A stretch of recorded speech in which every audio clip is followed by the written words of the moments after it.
अस्सलाम वालेकुम students. Start करेंगे लेक्चर नंबर 10 चैप्टर नंबर 6 का दूसरा टॉपिक है टर्मिनल वेलोसिटी, जो कि आपके पास लॉन्ग क्वेश्चन है इस चैप्टर का। चैप्टर का नाम फ्लूइड डायनामिक्स है, ठीक है। फ्लूइड डायनामिक्स के अंदर हम क्या स्टडी करते हैं? फ्लूइड को स्टडी करते हैं, और वो फ्लूइड किस चीज़ में होता है? मोशन में होता है। चैप्टर नंबर 6 लेक्चर नंबर 10, ये लॉन्ग क्वेश्चन है टर्मिनल वेलोसिटी। जी क्वेश्चन बनेगा what is terminal velocity. Terminal velocity क्या है? Show that terminal velocity of a for droplet is directly proportional to square of its radius. तो ये question बन सकता है, इसको हम प्रूव करेंगे आज। सबसे पहले टर्मिनल वेलोसिटी की डेफिनेशन।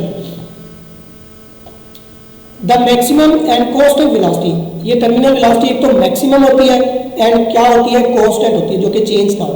ऑफ एन ऑब्जेक्ट, किसी भी ऑब्जेक्ट की फॉलिंग वर्टिकली, जो कि वर्टिकली फॉल कर रहा है, डाउनवर्ड फॉल कर रहा है, इस कॉल्ड टर्मिनल वेलोसिटी। तो जो टर्मिनल वेलोसिटी होती है ये एक तो मैक्सिमम होती है, कांस्टेंट होती है, और किसी भी बॉडी के ऊपर लग रही होती है डाउनवर्ड मोशन के दौरान। समझ आ गई बात की?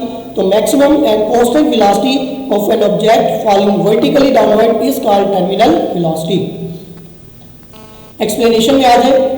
Consider a for droplet. आपने एक फोर का ड्रॉपलेट लेना है, धुंध का या बारिश का, जैसे ये कतरा एक ड्रॉप ले लेना आपने, फॉलिंग वर्टिकली डाउनवर्ड, जो कि वर्टिकली डाउनवर्ड मूव कर रहा है। The drag force of air increase. जो ड्रैग फोर्स होगी वो इंक्रीज कर जाएगी कब? As the velocity of droplet increase. क्योंकि ड्रैग फोर्स का आपने फार्मूला पढ़ा था, F = 6 pi eta r v. F और V डायरेक्टली प्रोपोर्शनल है। जितनी वेलोसिटी ज्यादा होगी उतनी ड्रैग फोर्स ज्यादा होगी, जितनी वेलोसिटी कम होगी उतनी ड्रैग फोर्स भी कम होगी। तो जैसे जैसे उस ड्रॉप की जो वेलोसिटी है वो इंक्रीज करती जाएगी, वैसे वैसे जो ड्रैग फोर्स है, वेलोसिटी के इंक्रीज होने से ड्रैग फोर्स क्या होती जाएगी? इंक्रीज करती जाएगी। The net force on the droplet is, net force equal होती है हमेशा वेट माइनस ड्रैग फोर्स के, क्योंकि drag force is the opposing force, वो उसको अपोज करती है, हमेशा अपोजिट के अंदर आती है, इसलिए उसको हम क्या कर देंगे? यहाँ पर माइनस के साथ रिप्रेजेंट करेंगे। तो जो नेट फोर्स है, जो टोटल फोर्स है, वो आपके पास इक्वल होगी वेट में से ड्रैग फोर्स को आपने क्या कर देना है? माइनस कर देना है। तो नेट फोर्स को आपने F के साथ रिप्रेजेंट किया, वेट आपको पता है W = mg, तो यहाँ पे mg आ जाएगा, माइनस का माइनस आ जाएगा। ड्रैग फोर्स आप पिछले लेक्चर के अंदर, लेक्चर नंबर 1 के अंदर डिस्कस कर चुके हैं, उसका formula F = 6 pi eta r v. 6 constant है, पाई कांस्टेंट है, eta is the coefficient of viscosity, r is the radius of sphere and v is the speed of particle या उस स्फीयर की स्पीड। तो according to Newton second law F किसके equal होता है? ma के। यहाँ पे ma ऐड कर दें, क्योंकि उस ड्रॉप का मास भी होगा, उसकी वेलोसिटी अगर चेंज होती है तो उसमें एक्सेलरेशन भी आएगा, ठीक है। तो F = ma आप ऐड कर देंगे, mg एज इट इज आ जाएगा, -6 पाई ईटा आर वी भी एज इट इज आ जाएगा।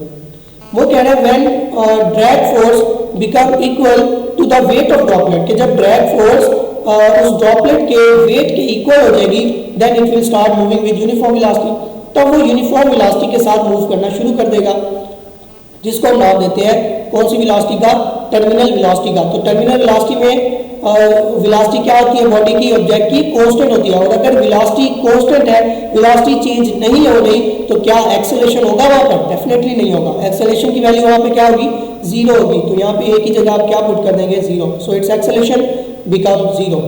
आपको ये फार्मूला नजर आ रहा है, आप इसमें एक ही जगह पे, ये जो ए लिखा हुआ है इसकी जगह पे 0 पुट कर देंगे, क्योंकि वेलोसिटी हमारे पास क्या है? कांस्टेंट है।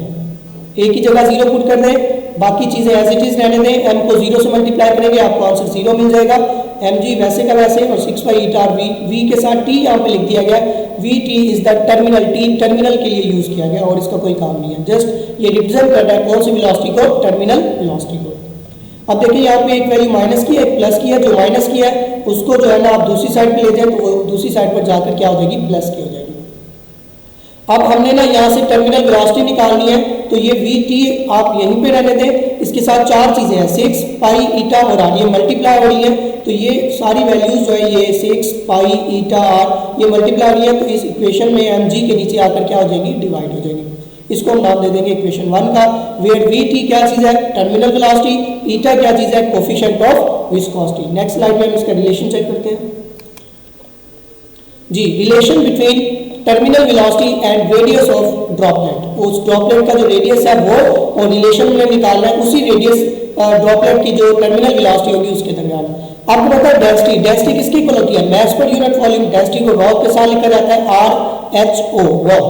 M आप मैस है, वॉल्यूम का V के साथ रिप्रेजेंट करते हैं, आपने यहाँ से मैस निकालना है, तो ये जो वॉल्यूम है ये डिवाइड हो रहा है इस रॉ के साथ, इस डेंसिटी के साथ जाकर वो क्या हो जाएगा, मल्टीप्लाई हो जाएगा। M एज इट इज रहने दें, इक्वल एज इट इज रहने दें, ये जो रॉ है इसको भी वैसे का वैसे रहने दें।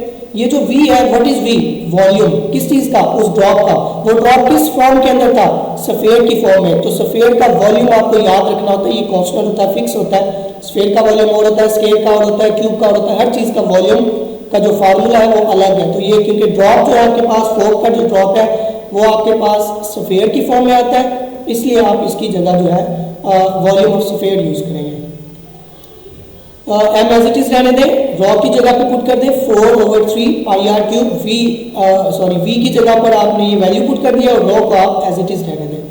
अब ये जो M की वैल्यू आई है ना, इसको इक्वेशन नंबर 1 के अंदर पुट कर देंगे। ये मैं बैक स्लाइड दिखाता हूँ आपको, ये इक्वेशन 1 नजर आ रही है आपको। इसमें ये जो M आपको नजर आ रहा है G के साथ, ये जो M लिखा हुआ है, इस M की जगह पर ये वाली वैल्यू जो हमने अभी निकाली है ये हम पुट कर देंगे। समझ आ गई बात की? तो M किसके इक्वल है, 4/3 पाई आर क्यूब इंटू रो। ये देखें ये M है, इस M की जगह वो वैल्यू पुट कर देंगे और ये जो G है ये वैसे का वैसे आ जाएगा, और ये जो नीचे 6 पाई ईटा आर आ रहा है ये भी एस एच आ जाएगा। ये देखो ठीक है। तो ये जो M की वैल्यू निकाली है इसको आपने इक्वेशन 1 के अंदर mg के लिए जो M आ रहा है वहां पर आपने इसको पुट कर देना। उसके बाद आपने इसकी सिंप्लीफिकेशन करनी है। ये देखिए 3 डिवाइड हो रहा है, नीचे आकर 6 के साथ मल्टीप्लाई हो जाएगा, तो यहाँ पर कुछ वैल्यूज जो है वो कट हो जाएंगी। कौन कौन सी कट होंगी, ये देखें ऊपर आर क्यूब है, नीचे एक आर, पहले एक आर कैंसिल कर दें, ऊपर आर स्क्वायर बच जाएगा। उसके बाद ये देखें ये 4 है और ये 6 है, तो 2 पर आप इसको कट कर सकते हैं, 2 2 4 कर दें और 2 3 क्या कर देंगे 6 कर देंगे, और जो 3 बचेगा वो इस 3 के साथ मल्टीप्लाई होकर 9 बन जाएगा। ठीक है। अब यहाँ पर 2 एज इट इज रहने दें, G को भी एज इट रहने दें, डेंसिटी को भी वैसे रहने दें, 9 और ईटा सारा कुछ एज इट इज ब्रैकेट में क्लोज कर दें सिवाय आर स्क्वायर के। क्यों? क्योंकि ये जो ब्रैकेट के अंदर हमने सारी वैल्यूज लिखी है ये सारी की सारी कांस्टेंट है। 2 क्या चीज है, कांस्टेंट है। G क्या चीज है, ग्रेविटेशनल एक्सेलरेशन कांस्टेंट है, वैल्यू है आपके पास इसकी 9.8 होती है।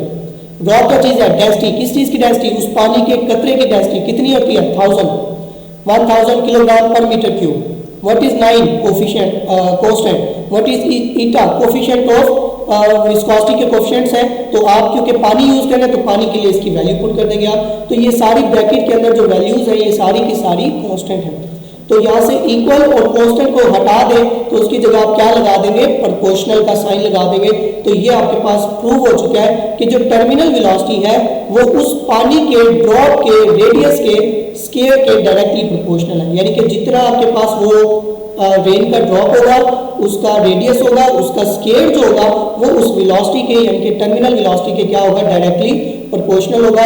Thus terminal velocity is directly proportional to the square of the radius of droplet. इंतहाई इंपॉर्टेंट लॉन्ग क्वेश्चन है, इसको अच्छे से कीजिएगा। उम्मीद करता हूँ आपको ये समझ आया होगा। नेक्स्ट लेक्चर इंशाल्लाह कल होगा। थैंक यू, अल्लाह हाफिज़।